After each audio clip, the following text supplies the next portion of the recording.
시작하겠습니다. 우리 다 함께 기도 드리겠습니다. 은혜로우신 하나님 아버지, 2000년 전에 이 땅에 우리에게 생명을 주시기 위해서 오신 주님을 찬양합니다. 함께 모여 예배할 수 없지만 우리의 삶의 자리에서 우리의 마음 중심을 다해 주님을 찬양하며 예배를 드립니다. 우리가 계신 그곳이 성소이고 주님이 임재하시기에 우리가 예배할 때 주님 역사해 주시고 우리 예배를 받아주실 줄로 믿습니다. 무엇보다도 세상에 줄 수 없는 기쁨, 성탄의 기쁨이 우리의 심령 속에, 우리의 가정 위에 충만하기를 소원하오니 이 시간 성령께서 모든 처소마다 운행하시어 은혜를 허락하여 주옵소서. 예수님의 이름으로 기도드립니다. 아멘. 마치 바벨론 포로지에서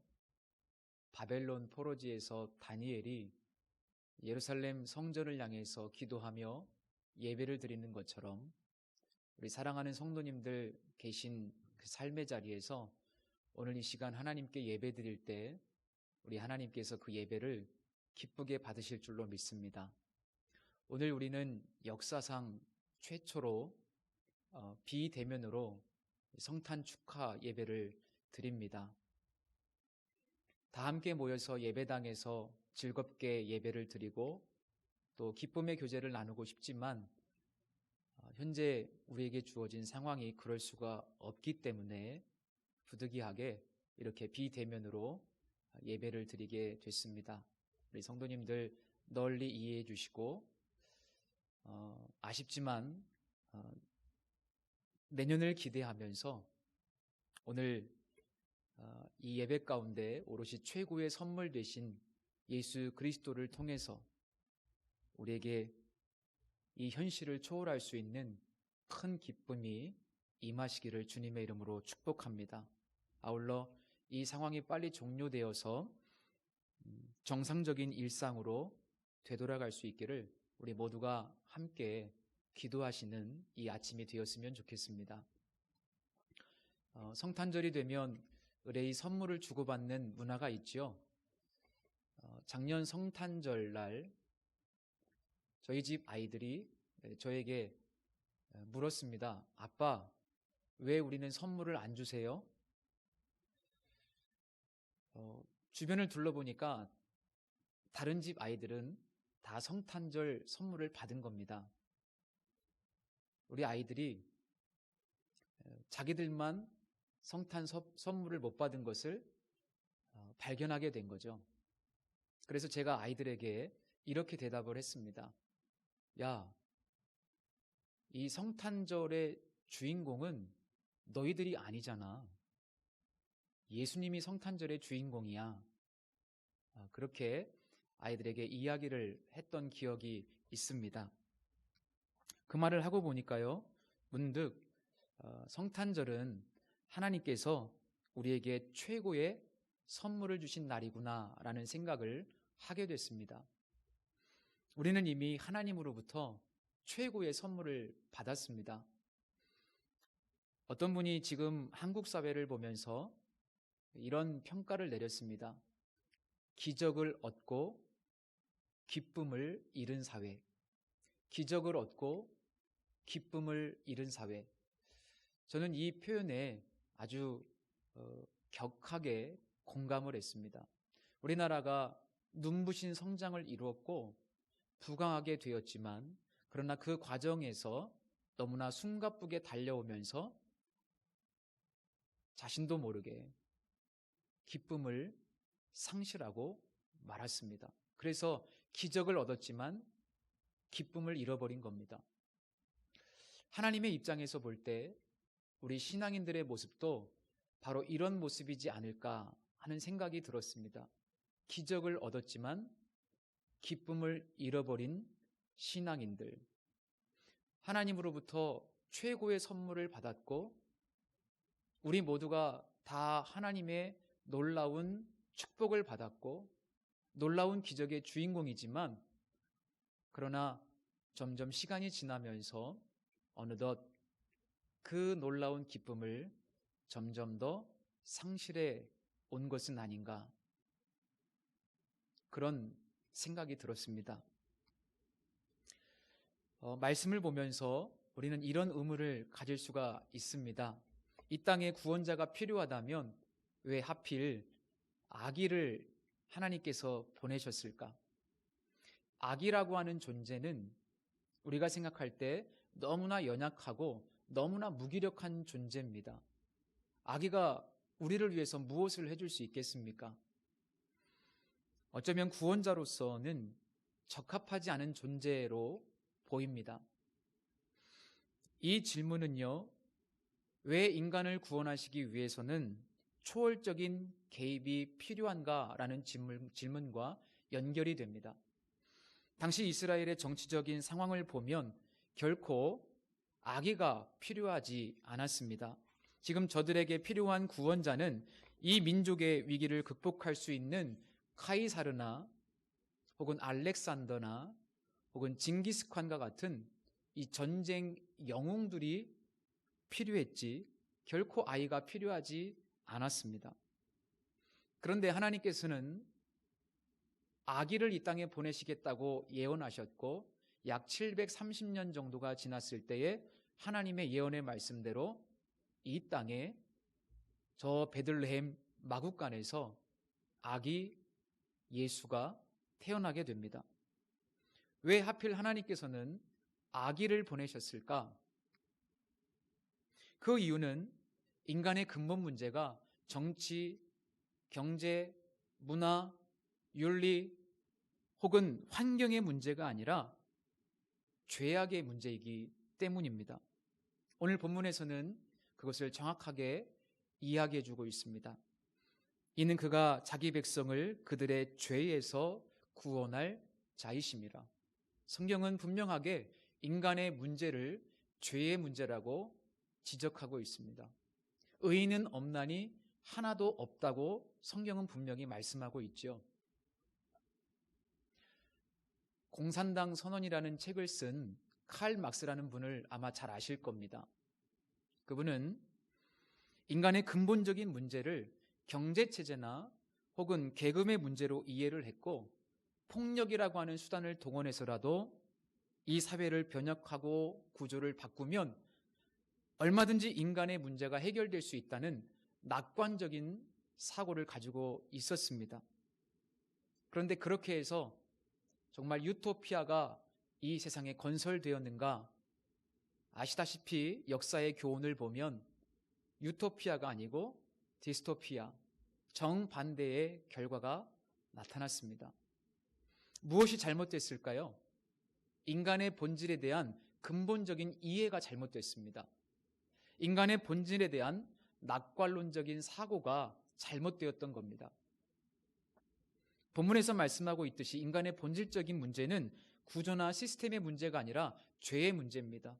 더군다나 이 문제는 우리가 스스로 해결할 수 없는 그런 차원의 문제입니다.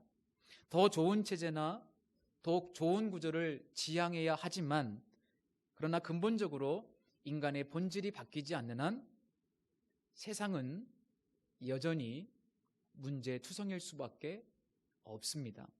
그래서 인간을 가만히 놔두면 끊임없이 바벨탑을 쌓게 되고 결국 파멸에 이를 수밖에 없습니다. 칼 막스와 동시대를 살았던 키에르케고르라고 하는 아주 유명한 실존주의 철학자는 마르크스의 주장에 대해서 이런 비유로 반박을 합니다. 버스의 좌석을 편리하게 하고 내부 구조를 개선하고 모두 공평하게 앉도록 법제화를 해도 그 버스 자체가 깊은 골짜기로 빠져 들어가고 있다면 어떻게 될 것인가? 경제 체제의 문제도 아니고 계급적인 문제도 아니고 근본적으로 인간의 죄성의 문제라는 겁니다. 인간의 죄성의 문제가 해결되지 않으면 근본적으로 아무리 좋은 체제일지라도 여전히 세상은 변하지 않습니다. 그래서 결국 하나님의 초월적 개입이 필요할 수밖에 없습니다. 우리 모두는 외부로부터 오시는 구원자가 필요하다라는 겁니다. 성경은 그 구원자가 바로 예수 그리스도라고 말씀하고 있죠. 그리고 그분은 훗날 우리들을 위해서 십자가 위에서 모든 죄를 짊어지셨습니다. 그 결과 어떻게 되었습니까? 성경은 말씀하고 있습니다.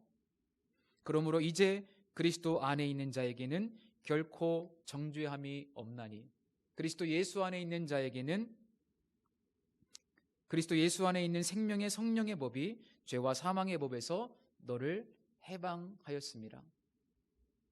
우리의 죄성이 없어진 것은 아니지만 예수님의 보혈로 덮어주셨습니다. 마치 아담과 하와에게 하나님께서 가죽옷을 지어 입히듯이 우리의 모든 죄를 덮어주셨습니다. 성경은 분명히 우리가 그리스도로 옷을 입은 존재라고 말씀하고 있습니다. 그리고 그분은 우리와 함께 하시면서 계속해서 우리의 삶에 또 다른 구원, 즉 또 다른 초월적인 역사를 선물로 허락해 주십니다. 성도 여러분, 최고의 선물이신 예수 그리스도, 그 예수 그리스도 최고의 선물이신 주님 안에서 오늘 우리가 이 성탄을 기쁨으로 보낼 수 있기를 축복합니다. 예수 그리스도가 최고의 선물입니다. 그 기쁨과 감격을 회복하시고 주변에 계신 사랑하는 분들에게 이 최고의 선물 예수 그리스도를 전해주시는 우리 성도님들 되시기를 주님의 이름으로 부탁을 드립니다. 그것이 아마 우리가 하나님께 드릴 수 있는 최고의 선물이 되지 않을까 하는 생각을 해봅니다. 아주 오래전에 그와 같은 삶을 사신 한 분을 소개하려고 합니다. 아이들이 성탄절 하면은 제일 먼저 떠올리는 사람이 산타클로스 할아버지죠. 이 산타가 생긴 유래는 이렇습니다. 주후 280년경에 파타라고 하는 아주 작은 시골 마을에 니콜라스라고 하는 사람이 살고 있었습니다. 이 사람은 소위 금수저로 정말 부잣집에서 태어났습니다. 그런데 안타깝게도 그의 부모님은 전염병으로 인해서 일찍 세상을 떠나셨고, 그렇지만 감사하게도 이 어린 니콜라스에게 신앙을, 믿음을 유산으로 남겨주고 떠나셨습니다. 어린 니콜라스는 미라라고 하는 곳에서 예수님처럼 희생과 사랑과 섬김의 삶을 살면서 많은 사람들을 도와주었습니다. 이때 사람들이 니콜라스를 보면서 예수님을 닮았다고 해서 그를 그 지역의 감독으로 세우게 됩니다. 그러나 그는 디오크레시안 황제 때에 예수님을 믿는다는 죄목으로 감옥에 갇혔고 옥중에서 생활을 하다가 콘스탄틴 황제 시절에 감옥에서 풀려나게 됩니다. 감옥에서 풀려난 그는 여전히 많은 가난한 사람들에게 먹을 것을 주었고, 또 돈이 없어서 시집을 가지 못하는 처녀들에게 결혼 지참금을 마련해 주기도 했고, 특별히 이 니콜라스는 가난한 어린아이들에게 선물을 나눠주는 일을 계속 했다고 합니다. 그러다가 주후 314년경에 숨을 거두게 되는데, 사람들이 그의 시체를 이탈리아로 옮겨와서 오늘날까지 그의 유해가 로마에 있다고 합니다. 이 니콜라스가 너무 유명하니까요, 사람들은 그에게 특별한 것들을 붙여주었습니다. 시인 클레멘트 모는 그에게 코가 빨간 8마리의 사슴을 붙여주었습니다. 만화가인 토마스 나스트라는 사람은 털로 만든 크고 뚱뚱한 산타 할아버지 옷을 만들어 입혔습니다. 또 어떤 사람은 산타 클로스라는 별명을 붙여주기도 했습니다. 그러나 니콜라스에게 가장 중요했던 것은 산타라는 이름도 아니고 예쁜 옷도 아니고 또 빨간 코의 사슴도 아니었습니다.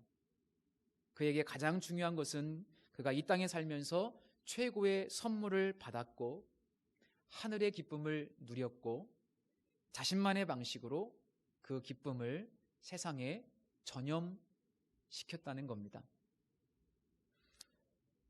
이미 최고의 선물을 다 받으신 성도 여러분, 우리도 주님을 기뻐하고 그 기쁨을 나만의 방식으로 이 세상에 전염시킬 수 있는 그리스도인이 되시기를 주님의 이름으로 축복합니다.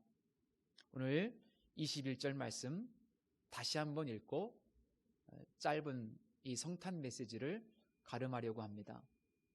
아들을 낳으리니 그 이름을 예수라 하라. 이는 그가 자기 백성을 그들의 죄에서 구원할 자이심이라 하니라. 아멘. 기도하겠습니다. 우리에게 최고의 선물을 허락하신 하나님을 찬양합니다. 우리 안에 니콜라스와 같이 큰 기쁨을 허락해 주시고 또한 그 기쁨이 우리 삶의 여러 가지 형태로 나타나서 우리 주변에 있는 많은 사람들에게 그 은혜와 감격과 기쁨을 전염시키는 하나님의 백성들로 살게 하여 주옵소서. 존귀하신 주님을 찬양하며 예수 그리스도의 이름으로 기도드립니다.